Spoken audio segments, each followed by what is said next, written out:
Our minister, Lokesh Ji, is also monitoring the situation. An emergency war room has been set up and the aviation... But your minister is not the Minister for Civil Aviation.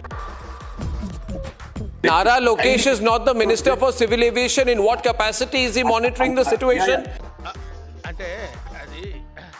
How is a minister in the state government monitoring the nationwide situation on civil aviation? In what capacity? దూదేకినట్టు ఏకి పారేచ్చే జాతీయ media అన్ని మూసుకున్నారు Telugu Desam party వాళ్ళు.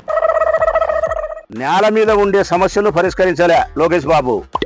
విద్యాశాఖకు సంబంధించినటువంటి fee reimbursement కు సంబంధించిన సమస్యను, నేల మీద ఉండే సమస్యను పరిష్కరించలేని ఈ పెదమోగోడు గాలిలో తిరిగే విమానాల యొక్క సమస్యను పరిష్కరిస్తాడంట. ఇయే కదా గాలి మాటలంటే. పుట్టికి ఎగరలేనమ్మా స్వర్గానికి ఎగిరిందంట. ఈ విద్యాశాఖకు సంబంధించిన ఫీజు రియంబర్స్మెంట్ సమస్య తీర్చలేక పిల్లలు వచ్చి ధర్నాలు చేస్తున్నారు. ప్రైవేట్ కాలేజీల యాజమాన్యాలు వచ్చి ధర్నాలు చేస్తున్నాయి. మీరు డబ్బులు కడతారా కట్టరా, మేము కాలేజీలు మూత వేయాలా అని చెప్పి. నేల మీద ఉండే సమస్యను పరిష్కరించలేని వాడు గాలిలో ఉండే విమానాల సమస్యను పరిష్కరిస్తాడని మీరు చెప్పే గాలి కూతని ప్రజలు నమ్మాలా. ఈ గాలి కూతరే అనుకోవాలా ఇల్లు. ఈ జాకీలు పెట్టి ఎత్తుతున్నాడు పైకి. ఎన్ని జాకీలు పెట్టి లేపినా గానీ లోకేష్ బాబు పరిస్థితి అంతేరా నాయన స్వామి అని చెప్తున్నా మేము. పండిత పుత్ర పరమసుంఠ.